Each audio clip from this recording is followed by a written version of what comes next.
जय श्री राम। शंखनाद में आपका स्वागत है। पश्चिम बंगाल की आजकल चर्चा कम हो रही है। सीजेपी प्रोटेस्ट हुआ, पार्लियामेंट में जो हंगामा चल रहा है, उस सब के बीच में पश्चिम बंगाल में जो डेवलपमेंट्स हो रहे हैं उस पर मीडिया की नजर कम है। लेकिन इस बीच वहां पर ऐसे ऐसे फैसले हुए हैं, शुभेंदु अधिकारी ऐसे नियमों को लागू कर रहे हैं जिससे मौलाना मौलवी परेशान हो चुके हैं। हंगामा हो रहा है। हंगामा इस स्तर तक है कि अब सांसद भी उसमें कूद पड़े हैं। कोर्ट जाने की धमकियां दी जा रही हैं, विरोध प्रदर्शन की धमकियां दी जा रही हैं। पश्चिम बंगाल में आजकल पुलिस सुप्रीम कोर्ट का दिया हुआ एक आदेश लागू करा रही है। ये आदेश है धार्मिक स्थलों पर आने वाली आवाज का। कोर्ट ने आदेश दिया था कि धार्मिक स्थलों से जो आवाज आती है, जो स्पीकर लगाए जाते हैं, उसकी जो ध्वनि आती है वो एक सीमा में होनी चाहिए। ऐसा ना हो कि लाउड स्पीकर लगे कानों को फाड़ने वाले, शोर मचाने वाले, आसपास के लोगों को परेशान करने वाले। अब जब बंगाल में यह आदेश लागू हो रहा है तो सबसे बड़ी मुसीबत आ गई है मस्जिदों की। और मस्जिद समितियों ने, मुस्लिम विधायकों ने अब इसे लेकर हंगामा मचाया हुआ है कि मस्जिदों से लाउड स्पीकर क्यों उतरवाए जा रहे हैं। बंगाल पुलिस ने मस्जिदों को, मस्जिद समितियों को, वहां पर जो मौलाना है, मौलवी है, मुअज्जिन है, उनसे बात की है और उन्हें कहा है कि आप कोर्ट के नियमों के अनुरूप आवाज रखें, लाउड स्पीकर उतारें। आप चाहे तो एक छोटा, जिस तरह से आवाज के लिए एक छोटा स्पीकर रख सकते हैं, लेकिन लाउड स्पीकर आपको हटाने पड़ेंगे। कोर्ट का नियम कहता है कि आवाज 55 डेसिमल, अधिकतम 55 डेसिमल होनी चाहिए दिन में, और रात में 45 डेसिमल होनी चाहिए। इससे थोड़ा ऊपर नीचे हो भी जाएगा तो चलिए, वो एक्सेप्टेबल होता है, लेकिन आवाज इसके आसपास ही होनी चाहिए।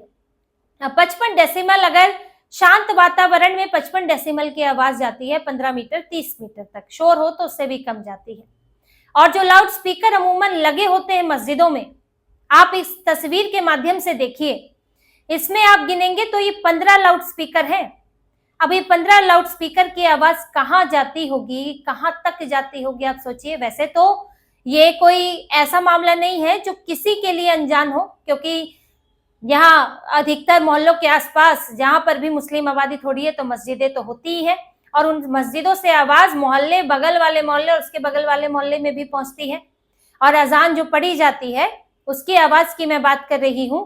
5 टाइम की अजान होती है, नमाज होती है, नमाज से पहले अजान होती है, तो 5 टाइम बजती है। सुबह 5 बजे, फिर उसके कुछ घंटों बाद, फिर दोपहर में, फिर शाम को, और फिर उसके बाद एक और समय होता है उसमें ये बजती है। लेकिन इससे जो उनके अगल बगल के घर होते हैं, देखिए जो दूर का है उसको इतना फर्क नहीं पड़ता है, लेकिन जो मस्जिद के पास के ही घर होंगे उनके लिए 5 टाइम बड़े मुश्किल हो जाते हैं, क्योंकि जब ये आवाज आती है तो कुछ और सुनाई नहीं देता है।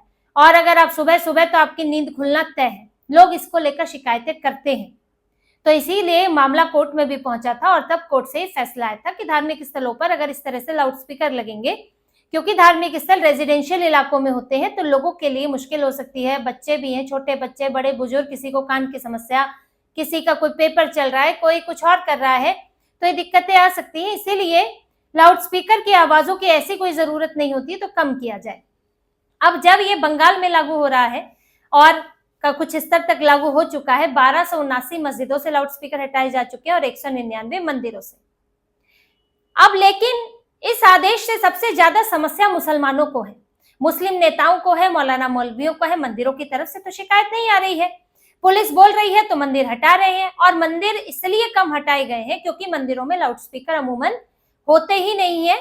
कुछ मंदिरों में होते हैं, या फिर मंदिरों में कुछ खास मौकों पर लगाए जाते हैं, जैसे कि दिवाली के समय पर रामायण का पाठ हो, या फिर जन्माष्टमी के समय पर, दुर्गा पूजा के समय पर, ऐसे समय पर लगाए जाते हैं। वरना रोजाना के हिसाब से लाउड स्पीकर से कोई आरती या पूजा मंदिरों में नहीं होती। इसलिए ये मंदिरों की संख्या जहां 199 है, वहां मस्जिदों की संख्या 1279, लगभग 1300 है, क्योंकि अजान के लिए लगभग सभी मस्जिदों में कम या ज्यादा स्पीकर होते ही हैं। किसी किसी में बहुत ज्यादा भी होते हैं, किसी में कम होते हैं। अब इस पर ऐसा हंगामा हुआ है कि इंडियन सेक्युलर फ्रंट के नेता नौशाद सिद्दीकी ने कोर्ट जाने तक की धमकी दे दी है कि पुलिस लिखित में आदेश क्यों नहीं दे रही है। अगर पुलिस लाउड स्पीकर हटवाना चाहती है तो लिखित में आदेश दे, और कितना डेसिबल रखना है ये सब बताए, वरना तो फिर हम कोर्ट जाएंगे। हालांकि कोर्ट जाने की बात कहकर उन्होंने एक और बात बोली, जिससे दिखता है कि बंगाल अब वो बंगाल नहीं रहा जहां ये लोग जो है सिर पर चढ़कर नाचा करते थे। इन्होंने बोला है कि पुलिस से कोई विवाद ना करे मस्जिद समितियां, पुलिस अगर आदेश दे रही है तो अभी आप ऐसा नहीं है कि उनसे उलझे, क्योंकि जिस तरह का माहौल है उलझना ठीक नहीं है, हम इसके लिए कोर्ट जाएंगे। यानी कि कोर्ट तो आप जाते रहिए, लेकिन अभी पुलिस कह रही है तो मानना तो पड़ेगा ही। और मस्जिद समितियां लगभग इसे मान भी रही है। अभी ये लोग लिखित आदेश की मांग तो कर रहे हैं, लेकिन कई मस्जिदों ने, मस्जिद समितियों ने, हर मस्जिद की एक मस्जिद समिति होती है, इन्होंने मांग तो की है कि लिखित में दे पुलिस, लेकिन जब तक कुछ फैसला नहीं होता है तब तक अजान पढ़नी बंद कर दी है कई मस्जिदों ने। उसकी आवाज या तो कम कर दी है, पढ़नी बंद कर दी है। तो आपको मानना तो पड़ेगा। आप चाहे अब देखिए, कानून को आप या तो सीधे तरीके से मान ले या फिर उंगली टेढ़ी करवा ले, तो दिक्कत, अगर उंगली टेढ़ी होगी तो दिक्कत तो आपको ही होगी। लेकिन मुस्लिम नेता इसमें अपनी राजनीति देख रहे हैं। अब कोर्ट जाने की बात कर रहे हैं। जब कोर्ट में आप कोर्ट की बात करते हैं तो कोर्ट के आदेश भी हैं, वो भी देख लो। क्या आपको स्वतः अपने आप इन आदेशों को नहीं मानना चाहिए था? ध्वनि प्रदूषण का ध्यान आपको नहीं रखना चाहिए था? इतनी तेज तेज आवाज में अजान की क्या जरूरत है? सवाल तो ये भी उठता है। और अजान में जो कहा जाता है वो अगर हिंदी में कहा जाए, क्योंकि अरबी में कहा जाता है, लोगों को समझ नहीं आता है, वो अगर कहा जाए हिंदी में तो दंगे हो जाएंगे। उसमें कहा जाता है कि अल्लाह के अलावा कोई और पूजने के लायक नहीं है। जो रसूल कहे गए हैं, यानी कि मोहम्मद पैगंबर के लिए रसूल शब्द का इस्तेमाल किया जाता है, कह गए हैं कि अल्लाह के अलावा कोई और पूजने के लायक नहीं है, तो ये इबादत के लायक नहीं है। उनके शब्दों में कहें तो ये आप दूसरे भगवानों का अपमान कर रहे हैं। आप भारत में रहते हैं, आप कोई इस्लामिक देश में नहीं रहते हैं, जहां पर अगर आप ये बात कहें तो एक बार को चलता है, क्योंकि सभी जो है वहां अल्लाह को मानने वाले हैं। लेकिन भारत में तो अलग अलग धर्म के लोग हैं। तो ये तो दिखता है कि ना आप यहाँ सरकार को मान रहे हैं, ना कोर्ट को मान रहे हैं, ना नियम को मान रहे हैं, तो फिर पुलिस की सख्ती तो होगी ही। ऐसे ही इनके जमीयत उलेमा हिंद के बंगाल इकाई के अध्यक्ष है सिद्दीकुल्लाह चौधरी, जो कि ममता सरकार में अल्पसंख्यक मामलों के मंत्री भी थे। ये भी विरोध प्रदर्शन की चेतावनी दे रहे हैं कि ऐसा हुआ, अजान के लाउड स्पीकर हटाए गए तो हम विरोध प्रदर्शन करेंगे। करना कुछ इनको है नहीं, बस में भी नहीं है इस वक्त, लेकिन बस भड़काना है। अब जब ये मुद्दा चला तो यहाँ टीएमसी के वो मुस्लिम विधायक भी दबाव में आ गए जो अभी ममता बनर्जी से अलग हुए थे, जिसमें यूसुफ पठान, ताहिर खान, खलीलुर रहमान, ये लोग अभी तक तो जो टीएमसी का बागी गुट था उसमें शामिल थे, एनडीए की बैठक में भी जाते थे, लेकिन अभी इन्होंने दूरी बना ली, एनडीए की बैठक में नहीं गए। अमित शाह से भी मुलाकात की, उसमें भी लाउड स्पीकर वाली बात कही। क्योंकि देखिए, मुस्लिम नेताओं के बीच में ये है कि आप मुस्लिम नेता हैं तो आपको मुसलमानों के मुद्दे उठाने पड़ेंगे। ये हिंदू नेताओं में नहीं है। यहाँ तो हिंदू धर्म के खिलाफ यही सवाल पूछते थे, मंदिर क्यों चाहिए, तो फिर क्या ही कहा जाए, क्योंकि यहाँ हिंदुओं में एकजुटता नहीं है। तो कोई भी नेता जो है वो हिंदू नेता है, हिंदू धर्म का अपमान करता है। लेकिन मुस्लिम नेताओं में ऐसा नहीं है। इसीलिए ममता बनर्जी से अलग होने के बावजूद, एनडीए का हिस्सा बनने के बावजूद, यूसुफ पठान, ताहिर खान और खलीलुर रहमान इस मुद्दे को लेकर अमित शाह से मिले कि लाउड स्पीकर वाले मामले में सबके साथ एक जैसे नियम का पालन होना चाहिए, किसी को टारगेट नहीं करना चाहिए। यहाँ कोई टारगेट नहीं कर रहा है, लेकिन अब जब दूसरे धार्मिक स्थलों पर जहां पर तेज लाउड स्पीकर लगे होंगे वहीं तो हटाया जाएगा, जहां होगा ही नहीं वहां कैसे हटाया जाएगा? तो नियम तो सब पर लागू हो रहे हैं, यूपी में भी लागू हुए, मंदिरों से भी हटाए गए, मस्जिदों से भी हटाए गए। लेकिन आपको ये नहीं चाहिए कि मंदिरों से हटे, आपको ये चाहिए कि मस्जिदों से ना हटे। मंदिरों से हटाओ ना हटाओ कोई फर्क नहीं पड़ता, लेकिन मस्जिदों से नहीं हटने चाहिए। अब मस्जिदों से हट रहे हैं तो मंदिरों से भी हटाओ। तो यहाँ पर समस्या इनकी ये है, लेकिन शुभेंदु अधिकारी पीछे हटने वाले हैं नहीं। अब आप कोर्ट जाओ, कोर्ट में सरकार देख लेगी, निपट लेगी कि लिखित आदेश देना है। पहले तो लिखित आदेश देने की जरूरत होनी ही नहीं चाहिए। कोर्ट में अगर मामला जाएगा तो कोर्ट ही आपसे सवाल पूछेगा, और पूछना भी चाहिए।